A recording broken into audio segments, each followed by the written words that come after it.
अस्सलामुअलैकुम। JTD में खुश आमदीद। बिस्मिल्लाहिर्रहमानिर्रहीम। ये देखिए आज मैं बड़े गोश्त का बनाऊंगी सालन कढ़ाई गोश्त। और ये देखिए आज जैसा कि माशाल्लाह रमज़ान है तो आज रमज़ान का रोज़ा है। मैंने इफ्तारी में चीज़ बनानी है वो मैं कढ़ाई गोश्त बनाऊंगी। आप अच्छे से ताज़ा गोश्त लें तो उसको आपने अच्छे से पहले वॉश करना है, ठीक है। तो अच्छे से मुन्ना बेटा आप वॉश करें। अच्छा जी, ये देखिए मैंने अच्छे से गोश्त वॉश कर लिया हमने। अब हमने गोश्त को ये देखिए प्रेशर के अंदर में डालने लगे। आपने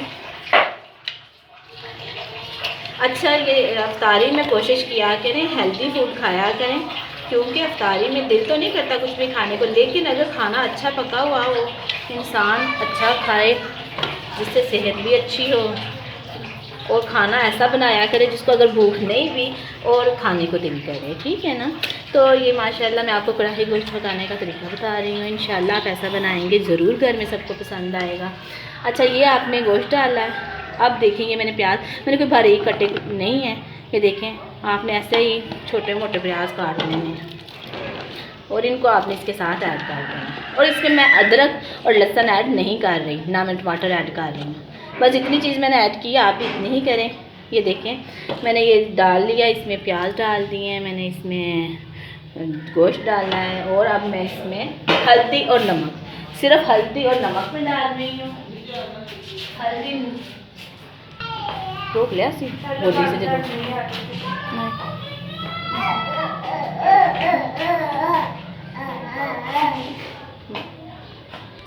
अच्छा जी, इसमें मैंने ये देखिए मैंने हल्दी डाल रही हूँ। इसमें आप ज़्यादा हल्दी नहीं डालें क्योंकि हमने जब कढ़ाई गोश्त मसाला भी डालना है, इसलिए हल्दी आप थोड़ी कम रखें। और सिर्फ आपने हल्दी और नमक डाल देना, ठीक है।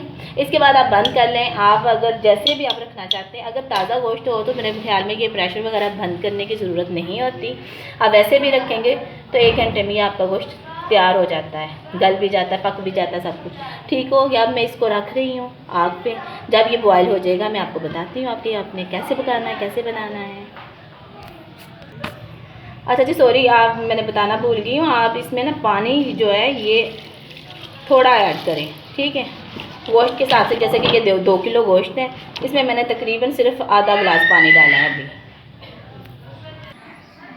अच्छा जी ये देखिए अब आपने ये मेरे पास है, ये मैंने लहसुन और अदरक ले ली है। अब आपने इसको पीसना है, मसलन क्या जैसे चट्टू वट्टा वो कुंडी डंडा वगैरह होता है उसमें आपने इसको करना, आपने ग्राइंड नहीं करना, ठीक है। पानी डाल के ग्राइंड नहीं करना, इसको पीसना है।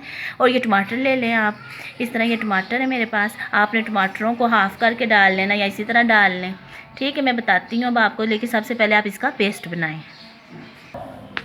अच्छा जी ये देखें हमारा गोश्त तकरीबन गल चुका है, ठीक है। और इसका पानी भी आप देख रहे हैं, इसमें पानी है अभी, ठीक है।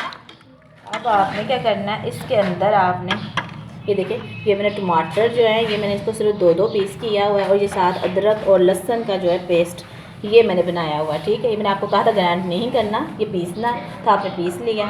और अब हमने ये इनके अंदर ऐड कर देनी है सारी चीज़ें, ठीक हो गया।